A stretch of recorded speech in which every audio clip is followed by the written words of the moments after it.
Selamat pagi, siang, sore, dan dimanapun Anda berada. Saya ucapkan semua karena ini bisa dilihat terus-terusan abadi. Nah, jadi bisa pagi, siang, sore, dan malam.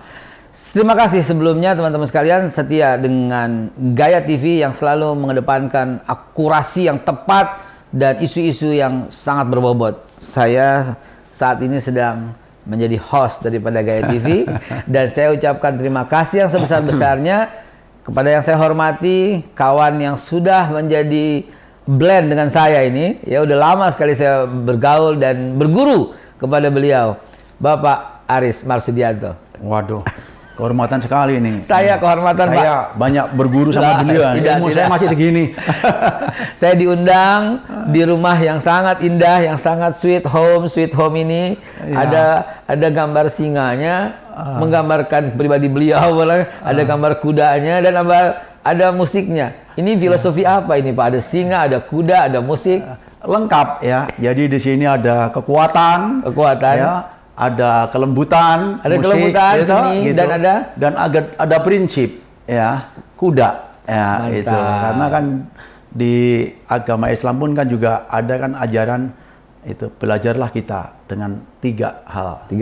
Berkuda, betul. Memanah dan berenang. Nah, itu ajaran Nabi ya. Ini bilang ilmunya segini padahal segini gitu ya. Ini sampai hadis tentang olahraga pun digeluti oleh beliau.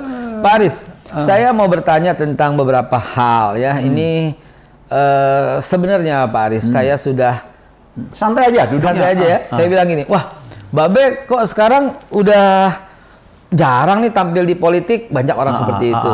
Saya bilang, ya ada sedikit kekecewaan gitu ya. Tapi kekecewaan saya malah menumpuk kalau saya diam. Karena itu saya akan melihat situasi dan kali ini saya akan mau bertanya dengan Pak Aris beberapa hal yang penting untuk pemirsa ketahui. Siap.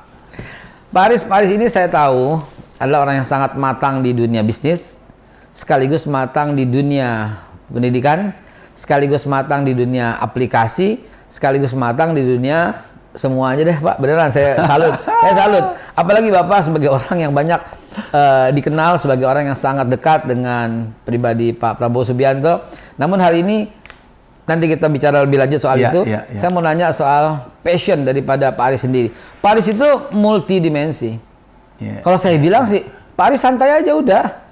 Nggak usah repot-repot, santai, duduk, tenang, mengunjungi karib kerabat yang mantan-mantan dulu gitu. Tapi sibuk berkecimpung dengan berbagai macam urusan. Pak Aris tuh passion itu bagaimana ceritanya?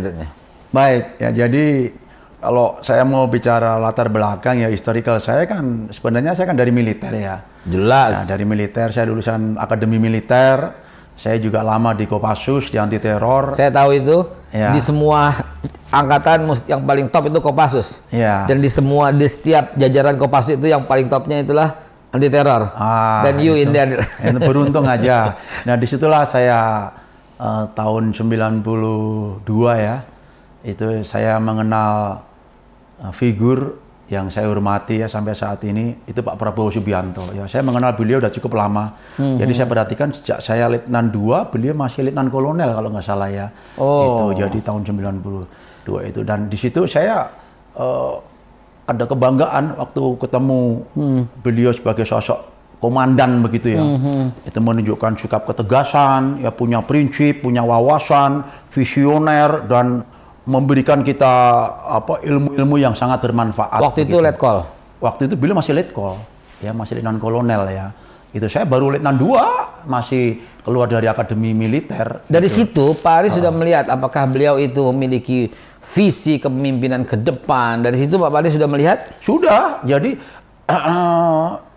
tahun itu ya, itu beliau itu menerima kami yang dari lulusan Akabri ya, itu dari Akmil ya, itu beliau memberikan beberapa prinsip-prinsip atau moto tentang kehidupan. Boleh nggak share supaya ini sangat berguna nih, pemirsa Gaya TV dimanapun Anda berada. Ini kita masuk ke dalam satu poin yang merupakan salah satu nasihat yang didengar langsung oleh Pak Aris dari ya salah seorang guru bangsa, panutan bangsa. Boleh Pak Aris share moto-moto apa yang beliau sampaikan ke Bapak? Moto yang pertama kali ya, itu waktu kita baru mau pendidikan komando.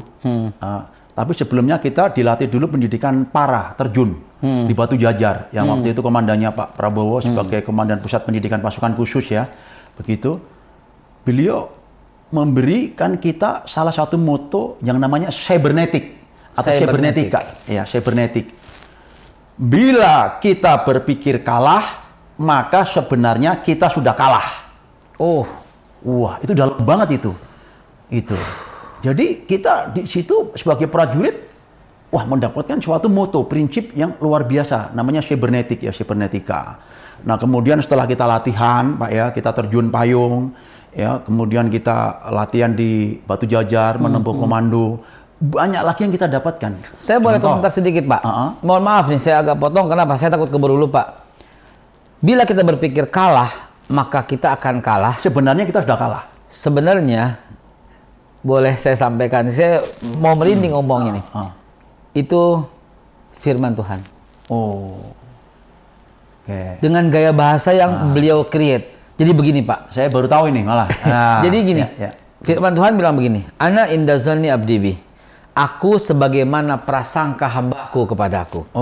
Jadi kalimat yang suci itu diaplikasikan oleh beliau dengan kalimat orang yang merasa kalah sebenarnya dia sudah kalah. Aku kata Tuhan sebagaimana prasangka hambaku kepadaku. Kalau kau berprasangka kalah, maka aku ya akan tinggal mewujudkan prasangkamu itu, begitu kan? Jadi di situ pertama kali itu saya mendapatkan cybernetic itu. Jadi jangan pernah kita berpikir kalah. Karena kalau kita berpikir saja kalah, sebenarnya kita sudah kalah, tinggal nunggu waktunya aja. Setiap saat kita berusaha gagal, wajar, bangkit lagi. Gagal, bangkit lagi. Kadang-kadang Tuhan Yang Maha Kuasa itu menakdirkan kita berhasil urutan kelima. Ya berarti harus mengalami 4 kali gagal kalau kita pengen berhasil. Kadang-kadang diberikan urutan ke-11. Berarti kita harus mengalami 10 kali gagal. Nah, itulah hidup manusia. Jadi selama napas ini masih ada, tidak ada namanya kata gagal dan menyerah. Apalagi untuk pengabdian kepada bangsa dan negara. Itu pertama kali saya Letnan 2, itu terngiang-ngiang sampai sekarang. Udah 30 tahun. Nah, kemudian ada satu lagi ya Pak ya, begitu kita masuk ke pendidikan Kopassus, itu naik lagi tingkatnya. Karena ini sudah kita bermain dengan ilmu-ilmu yang dalam tanda kutip ya, ilmu kemiliteran udah yang top-topnya kan di Kopassus itu. Beliau memberikan kita moto make the impossible to possible. Buat sesuatu yang tidak mungkin menjadi mungkin. Nah, itu. Dan itu beliau implementasikan benar. Waktu itu beliau, kenapa Mount Everest itu hanya dinaikin oleh orang-orang yang dari negara-negara dingin? Kenapa kita di negara tropis dikira nggak bisa naik ke Mount Everest? Ayo kita. Yang tidak mungkin, kita buat menjadi mungkin. Dan alhamdulillah, semua orang tahu. Kalau nggak salah tahun 97 ya, bulan April, nyampe itu Kopassus di Mount Everest. Itu make the impossible to possible. Buat sesuatu yang tidak mungkin menjadi mungkin. Kemudian beliau juga waktu itu, coba kita pecahkan rekor dunia. Masa hanya negara-negara besar yang bisa memecahkan? Itu terjun payung, Pak, konfigurasi. Berapa ratus itu membentuk suatu konfigurasi. Ternyata juga bisa. Nah, pemirsa mesti lihat dulu, Pak. Pemirsa, Gaya TV, dimanapun Anda berada, kita lihat gambaran tentang ditaklukannya Mount Everest oleh pasukan Kopassus. Kita lihat berikut ini. Pada tanggal 26 April 1997, tim nasional Indonesia ke puncak Everest berhasil mengibarkan bendera merah putih di puncak tertinggi dunia setelah mendaki melalui jalur selatan Nepal. Tim yang terdiri dari anggota Kopassus, Wanadrik, FPTI, dan Mapala UI ini diprakarsai oleh Komandan Jenderal Kopassus, Mayor Jenderal TNI, Prabowo Subianto. Allahu Akbar. Muslim yang terbesar, kita pertama, itu suatu kebanggaan kita, dan Prabowo waktu itu perhatian khusus.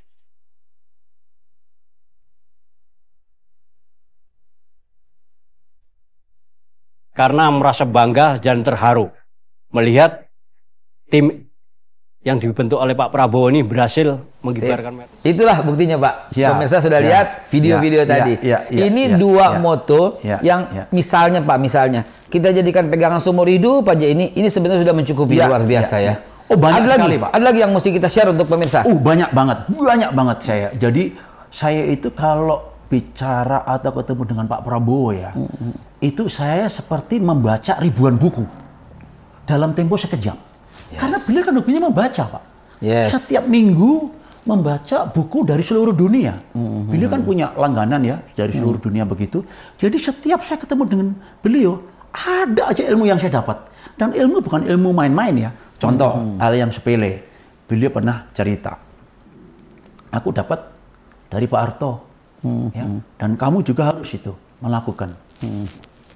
Saya dapat melihat, mendengar, belajar. Kelihatannya sepele. Tapi setiap saat orang itu harus seperti itu. Kamu harus mempunyai kemampuan untuk melihat sesuatu. Kamu harus banyak mendengar. Dan kamu harus banyak belajar. Ya. Itu. Ini saya implementasikan. Suatu saat saya diberi tugas beliau, ya kira-kira tahun 2006. Itu untuk menjadi general manager di perusahaan beliau di Kalimantan. Di Kota Bero. Kota kecil di pelosok di Kalimantan Timur. Itu saya kan habis keluar dari militer. Ya, saya berpikir, waduh, bagaimana saya mengelola perusahaan yang sedemikian besar. Saya pamit ke beliau, dikasih jimat. Jimatnya itu tadi. Itu, Riz, kamu saya kasih jimat ya. 3. Jimatnya ditulis. Loh, jimat kok ditulis, Pak? Ya udah tulis saja. Itu siap. Itu. Ini menarik nih. Ya, melihat, harus kita tulis dan harus kita bingkai, pemirsa. Ya. 1 melihat, 2 mendengar, 3 belajar. Kamu pasti akan bisa menguasai. Bener, Pak.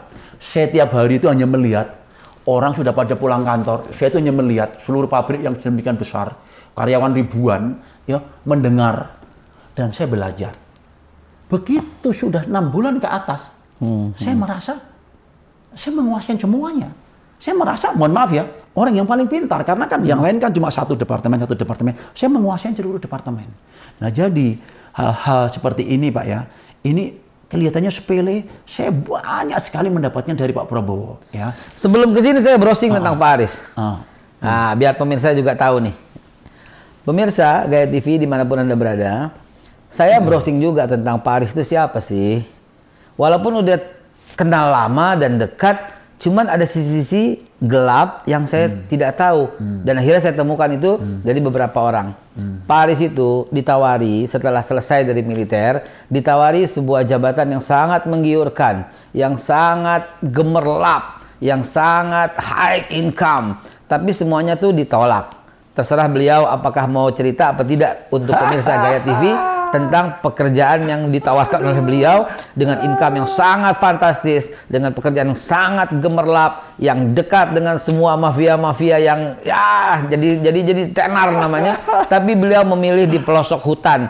Itu salah satu penyebab saya semakin hari semakin berguru kepada beliau. Saya sendiri apabila ada tawaran itu, dan saya berharap kepada Tuhan jangan sampai dapat tawaran itu. Mungkin saya bingung memutuskannya, tapi kita gali pemirsa. Setelah pesan-pesan berikut ini, kita gali kenapa ya kok Pak Aris masih rela di hutan kecil itu dengan income tentu nggak seberapa dibanding income yang akan beliau ceritakan nanti. Pak Aris kenapa milih terkucil dari dunia yang Pak Aris sudah alami sebelumnya? Kenal sama semua orang, kenal sama semua pejabat, kenal sama semua mafia, tanda kutip, kenal sama semua orang baik dan sebagainya. Ini malah terkucil, terkungkung, jauh di tengah hutan. Kenapa? Oke, gitu jadi loh, Pak? gini, waktu saya keluar dari militer ya, itu kan teman saya banyak yang mendengar, ya kan, itu banyak yang nawarin ke saya. Itu terus ikut saya, itu wah macam-macam gitu, tawarin ini itu, Saya semuanya. Saya gali tuh. Wah itu ikut saya, kamu ke ini, saya punya ini punya itu, wih gajinya ratusan juta, wah kamu dapat bonus ini, itu banyak sekali teman kan gitu. Ya saya berpikir, wah kalau saya ikut dia tiap hari enak ya. Tapi Mantap. keenakan ini ya saya nggak perlu sebutkan terlalu mendetail ya. Ini bisa menjerumuskan saya setiap saat kan gitu ya. Saya hal-hal yang negatif juga pasti setiap hari kan gitu kan bergaul dengan hal-hal seperti itu. Lingkungannya pun juga saya rasa kok nggak pas gitu ya. Nggak sesuai dengan hati nurani. Nggak sesuai dengan hati nurani saya. Nah, suatu saat saya itu lewat di gedung Bidakara, yang itu kantornya Pak Prabowo. Ya. Nah, wah saya mendadak itu, saya langsung mampir dan alhamdulillah singkat kata ya, saya itu ada waktu ya diberi kesempatan besoknya ketemu dengan beliau, ya saya dibantu oleh sepri beliau gitu, saya besok ketemu. Nah, begitu ketemu dengan beliau ya, beliau menawarkan ya kalau mau bergabung boleh ya diberikan job ya sesuai yang saya inginkan. Saya kan kepengen di perusahaan ya itu, walaupun mungkin harus di luar Jawa ya, harus di Kalimantan ya, mungkin di daerah terpencil remote area ya. Tapi di situ saya punya keyakinan Pak Babi Haikal ya, saya punya keyakinan saya akan mendapatkan ilmu, saya akan mendapatkan kebaikan, dan saya akan mendapatkan masa depan yang sehat. Itu karena kita loyal. Yes. Itu karena kita percaya dengan beliau. Yes. Itu karena kita tahu kita diarahkan oleh siapa. Iya. Jadi Pak Aris tidak melihat materi. Ya, tidak melihat gemerlap. Tidak. Tapi karena melihat sosok figur. Yes. Saya punya bapak yang ini saya akui, saya cukup bangga, saya kagum sama beliau dan itu sudah teruji. Saya melihat sekian puluh tahun, beliau orang yang tegar, orang yang visioner, orang yang baik, orang yang humanis, orang yang selalu perhatian sama orang kecil, orang yang banyak ilmunya. Pokoknya ini saya pikir susah cari tandingannya seperti itu. Jadi saya merasa bangga ikut beliau, tidak semata-mata saya mempertimbangkan materi. Gitu. Kalau saya melihat beliau begini Pak, beliau ini orang yang udah selesai dengan urusan pribadinya. Ya. Pak Aris, ya. Pak Aris bayangkan sesuatu yang indah sekali, saya yakin beliau sudah punya. Ya. Pak Aris ingin sesuatu, saya yakin beliau sudah merasakan. Ya. Dan beliau itu sebenarnya sudah selesai dengan pribadinya. Ya. Kalau saya menilai ini ya. Ya. Dan sekarang beliau menyibukkan diri dengan kesibukan yang begini. Dan saya juga cukup kenal beliau, bahkan dekat. Dan saya ketika ke Hambalang, saya lihat kalau saya jadi beliau, udahlah, gue nggak ngurusin apa-apa, tenang, santai di Hambalang, nikmatin hidup dengan karyawan-karyawan yang sangat setia, yang loyal, dan juga bisa mesejahterakan para karyawan dengan bisnisnya yang banyak. Udah selesai dengan ini. Pak Aris, kalau saya ngeliat ke situ, bagaimana pendapat Pak Aris apa yang saya sampaikan ini? Karena Pak Aris santai. Karena Pak Aris pasti lebih tahu, lebih dekat bagaimana Pak Aris menilai apa yang saya ucapkan barusan. Beliau adalah orang yang sudah selesai dengan urusan pribadinya. Itu benar ya, 100% ya. Jadi saya beberapa kali itu malah saya bertanya, Bapak, kenapa sih Bapak kok masih mau mikirin negara yang notabene orang lain saja Pak, yang sudah pada posisi Bapak udah lengkap segala-galanya, itu boro-boro mikir negara Pak gitu, itu sama teman sendiri sama ini aja kadang-kadang juga lupa kan itu. Tapi kenapa ya, Riz, itu gen ada dalam diri saya, kakek saya, ya, buyut-buyut saya itu adalah pejuang, pahlawan. Yes. Bapak saya, ya, paman saya gugur 2 untuk kemerdekaan. Ya, itu gen. Nah, Terah beliau. Pejuang. Ketika pasukan Mongol itu dihambat oleh. Jadi, walaupun posisi kita secara ekonomi apapun, gen itu nggak bisa hilang. Justru dengan kemampuan kita yang kita punya, ya kita harus bisa berbuat lebih banyak untuk bangsa dan negara ini. Itu karena ini nggak bisa. Semakin saya menjauh dari Indonesia, semakin saya tersiksa. Saya melihat rakyat saya di televisi, waduh kok keadaan begini begitu. Wah, saya kepingin berbuat. Dan ini ada cerita nih Pak. Ini baru berapa hari yang lalu. Ya, saya menonton TV sama beliau. Itu ada, itu boleh dicek ya, beberapa hari yang lalu. Itu ada berita seorang tua itu yang tinggal sendiri, ya istrinya udah meninggal, dia jualan sayur. Itu jualan sayur, beliau melihat di televisi orang tua itu udah tua, bawa sepeda gitu, udah gemetaran gitu kan. Itu beliau langsung, aduh kasihan sekali itu. Coba perintahkan ke seprinya, cari itu orang, kasih uang sekian puluh juta. Kaget saya Pak. Bayangin aja, spontan. Beliau itu melihat rakyat seperti itu, spontan gitu loh. Beliau nggak bisa melihat rakyat di mata beliau sengsara seperti itu langsung terusik jiwanya gitu kan. Inilah, jadi saya sampaikan ke Babe ya, bukannya saya ngarang-ngarang, tidak ya. Beliau itu orang yang sudah selesai dengan pribadinya. Ya. Kalau mau kepingin menikmatin hidupnya sendiri dengan happy-happy kasarannya ya, mau keliling dunia kemanapun, menikmatin hidup sampai akhir masa, itu sudah bukan suatu hal yang masalah. Pak Aris sadar nggak bahwa Pak Aris sebenarnya begitu juga? Saya sih berdua sama beliau. Ini nggak bisa dihambat ini. Beliau juga begitu juga. Itu yang membuat saya semakin hari semakin belajar kepada Pak Aris, semakin hari semakin belajar kepada Pak Prabowo. Karena saya lihat ini orang kok sebenarnya udah selesai dengan urusan pribadinya, tinggal menikmati, kok masih aja terus disibukkan dengan urusan-urusan kayak begini gitu loh. Tidak lain tidak bukan karena, izinkan saya mengutip satu ayat, satu hadis, bahwa orang yang paling besar pahalanya itu adalah orang yang menggembirakan hati orang. Oke. Sudah berapa banyak orang yang dibikin bahagia oleh Pak Aris? Sudah berapa puluh juta, sudah berapa ratus juta orang yang dibikin bahagia oleh Pak Prabowo? Dan saya tahu persis. Saya tahu persis, dan itu kejadiannya juga di depan saya. Ketika beliau menyelamatkan uang negara, triliunan itu artinya kan beliau telah membuat jutaan, bahkan ratusan juta rakyat Indonesia tercerahkan. Nah Pak Aris, saya mau ngulik lagi Pak Aris. Tentu pengalaman Bapak dekat dengan Pak Prabowo pasti banyak. Beliau bukan cuma satu orang yang diselamatkan dari yang TV itu, tapi dari secara kehematan uang negara, penyelamatan uang yang beliau lakukan, posisi beliau sebagai Menteri Pertahanan, bahkan ini bukan rahasia, beliau adalah menteri terbaik yang dimiliki oleh Pak Jokowi saat ini. Nah, mohon Pak Aris komentari apa yang saya sampaikan itu tentang berguna untuk orang banyak dan menteri terbaik yang dimiliki Pak Jokowi. Jadi saya melihat beliau itu punya analisis bahwa permasalahan bangsa ini yang paling menggurita, menggerogoti seperti cancer itu adalah korupsi. Itu. Nah, oleh karena itu begitu beliau menjabat sebagai Menteri Pertahanan, yang beliau verifikasi pertama kali adalah kontrak-kontrak yang sebelum beliau itu beliau verifikasi. Yang dinilai itu terlalu jauh menyimpang, beliau benerin. Ya, corek.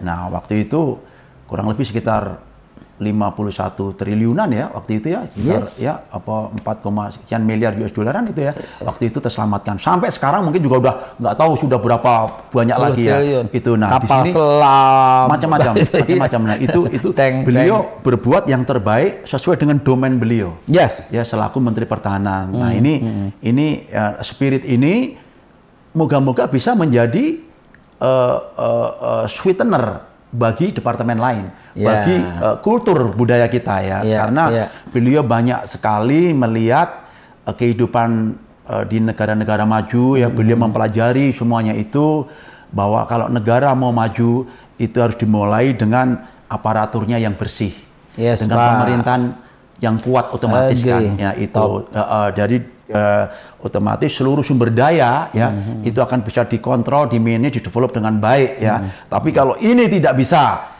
dibersihkan diri kita sendiri ya, bagaimana kita mau menghadapi permasalahan eksternal ya gitu. Jadi inilah salah satu fokus beliau. Jadi saya juga tidak heran kalau beliau concern ya di bidang ini ya, pembersihan birokrasi yang clear and clean lah.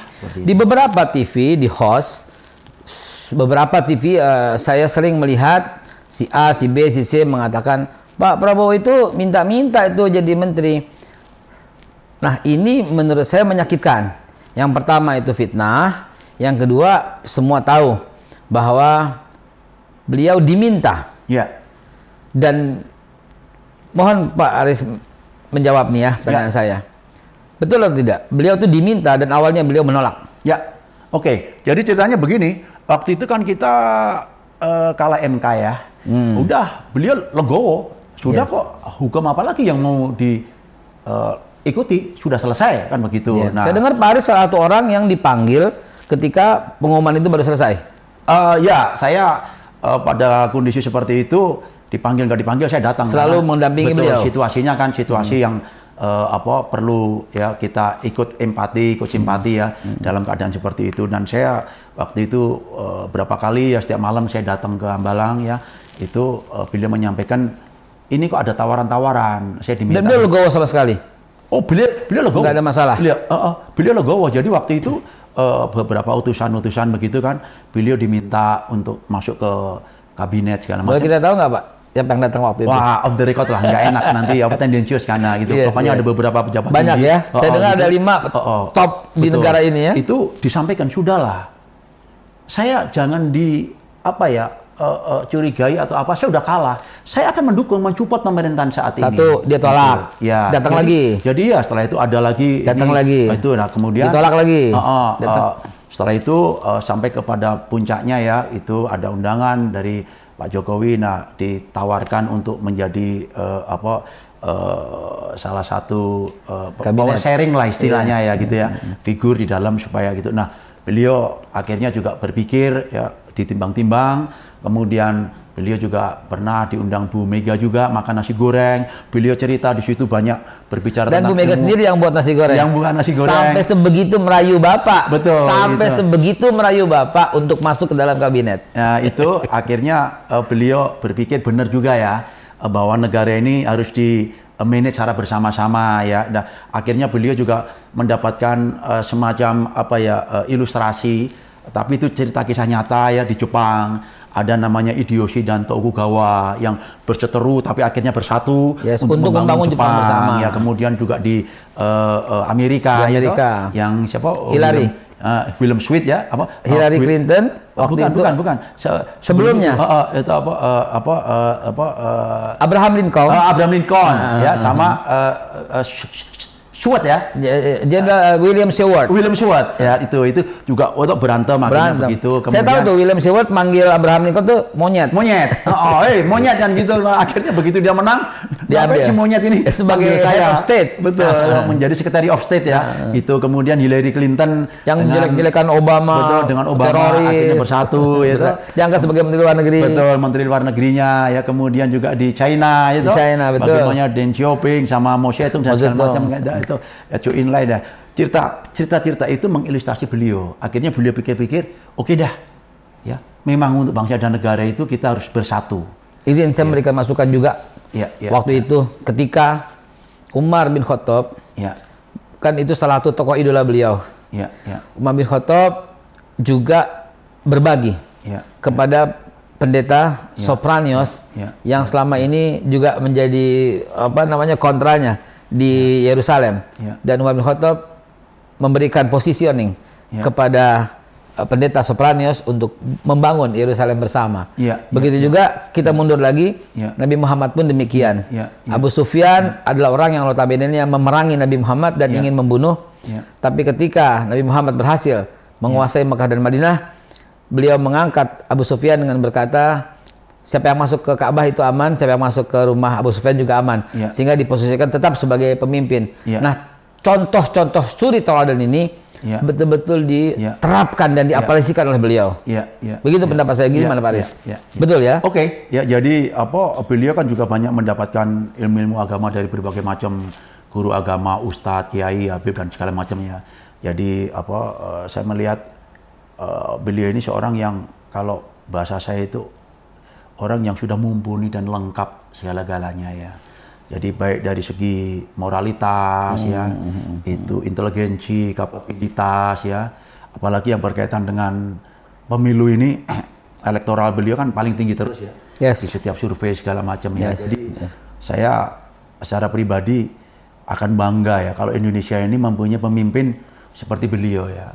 Dan beliau kan juga ketua umum partai. Ya kan? Disitulah kemudian Pak. Kelasnya juga kelas dunia, ya kan? Situ tuh nakalnya itu kita tuh di situ. Di dunia internasional beliau juga diakui ya. Jadi saya berpikir beliau ini seorang akid bangsa. Yes Pak. Ya bukan karena beliau pimpinan. Enggak, saya orang yang objektif. Ya saya orang yang objektif ya. Saya dibesarkan di pasukan ya. Itu bukan semata-mata karena tendensius atau kedekatan enggak. Ini pure menilai beliau apa adanya. Apa adanya objektif. Dan kalau boleh Pak Aris, saya juga ingin menyampaikan satu pesan beliau masuk ke dalam kabinet pada waktu itu sebenarnya ini nakalnya saya ya, melihat banyak yang tersakiti, Enggak, kecewa. bukan. Kalau yang di bawah tuh udah urusan beres dia beres. Saya ngeliat gini Pak Aris, ini jangan-jangan pihak yang mengajak beliau ini juga ngeri. Kenapa? Sebenarnya lebih daripada separuh bangsa ini masih cinta dan loyal sekali kepada Bapak Prabowo. Ya, sehingga ada kengerian kalau beliau tidak masuk ke dalam kabinet. Ini nakalnya pemikiran saya gitu ya.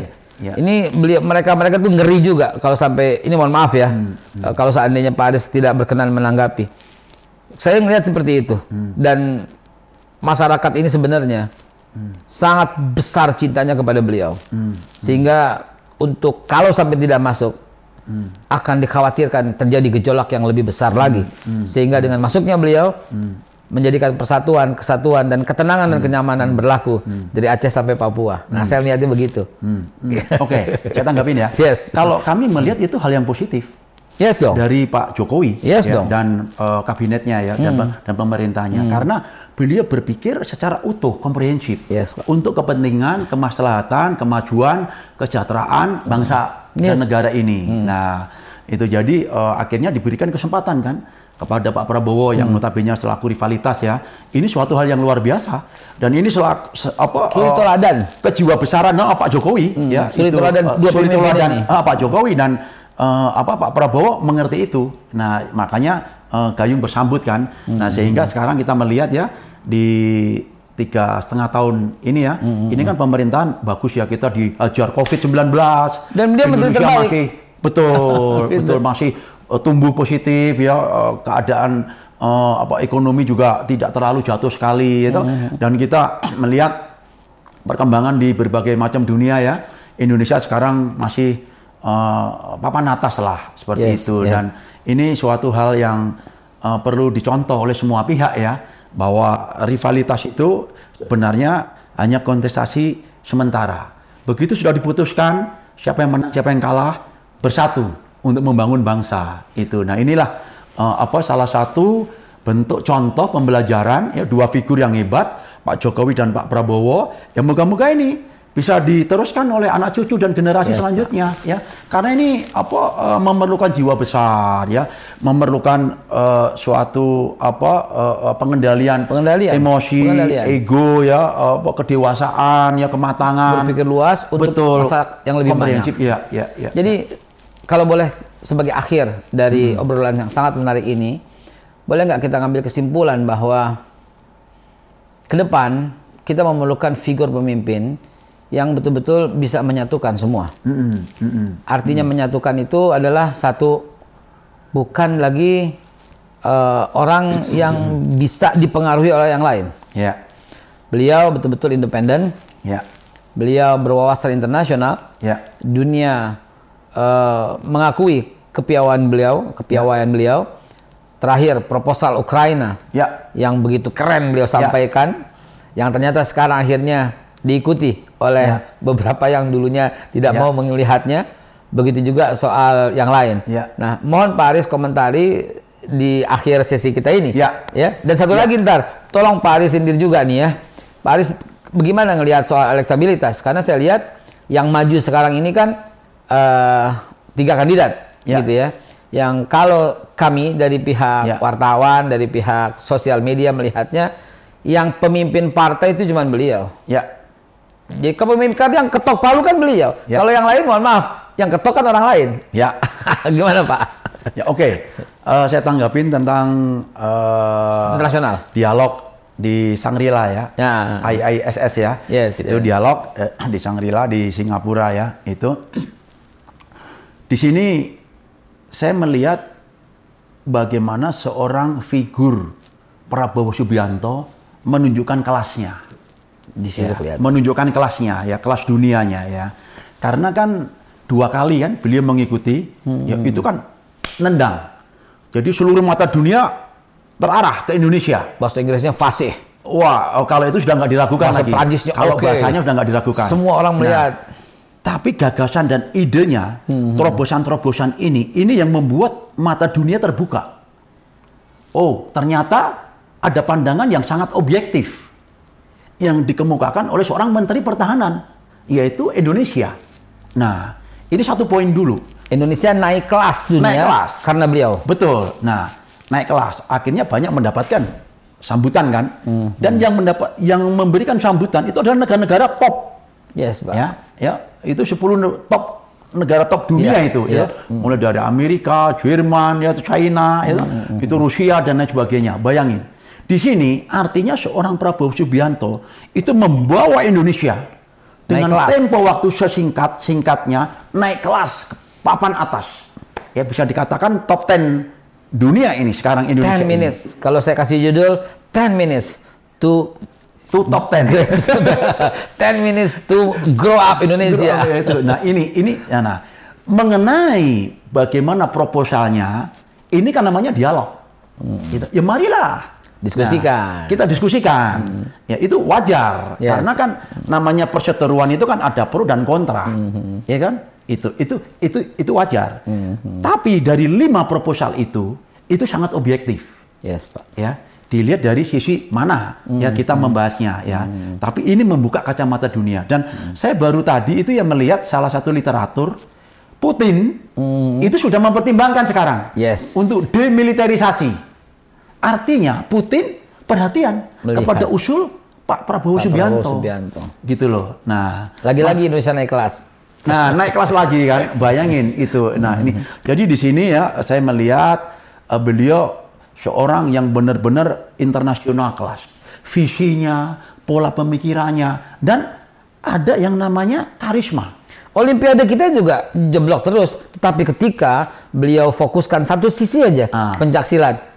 Oke. Keren. Wah, kalau kita bicara prestasi, dunia lagi. Kalau kita bicara prestasi ya, beliau ini seseorang atau figur yang selalu membuat terobosan untuk menciptakan prestasi yang itu tingkat dunia. Standarnya internasional. Coba pencaksilat. Kita juara dunia, juara SEA Games, juara macam-macam dan juara umum lagi. Ketika beliau dipercaya untuk memegang itu kan? Betul, ya pencaksilat. Sekarang mimpi beliau Indonesia bisa masuk ke Piala Dunia. Nah, makanya kemarin beliau mengirim U16 ya Persib yang juara Nusantara Open ke Akademi Aspire ya. Itu di Qatar. Itu akademi paling top di dunia itu. Ya kita berharap Indonesia akan punya atlet-atlet sepak bola yang nanti bisa masuk ke Piala Dunia. Dan sekarang Bapak kan juga buat sekarang. Tentang yang saya kecil-kecilan aja. Itu mania. Prabowo Mania Cup di Solo ya kecil-kecilan itu 32 klub ya itu. Oh, nggak kecil itu, Pak. Itu mantap itu. Tapi sekarang Pak Prabowo sedang membuat akademi bola. Kalau nggak salah namanya Garuda Yaksa Academy ya. Garuda Yaksa Academy. Untuk bola. Nah, nanti kita tunggu launchingnya ya. Itu pemuda-pemuda dari Aceh sampai Papua tuh dipilih yang terbaik untuk. Betul. Nanti akan dipilih itu namanya kan akademi kan. Nah, jadi mana dipilih talenta-talenta yang mempunyai bakat bola. Yang nanti akan dididik di Akademi Garuda Yaksa Akademi Bola itu. Mantap. Nah, nanti kita berharap sekali. Saya melihat baru dibangun-bangun ya. Cuma nanti kapan launchingnya karena saya bukan memidangin itu. Ya ini jadi ini ya salah satu terobosan ya Pak Prabowo untuk membesarkan bangsa ini dari semua sektor, dari semua lini. Makanya kalau penilaian saya ya dengan jabatan menteri ya ini terlalu kecil ya. Jadi beliau itu kalau diberi kesempatan menjadi seorang presiden itu udah luar biasa. Ya, akan membawa Indonesia lebih baik, namanya makin harum. Dan upgrade-nya sangat tinggi dan sudah terbukti dengan pengalaman historis.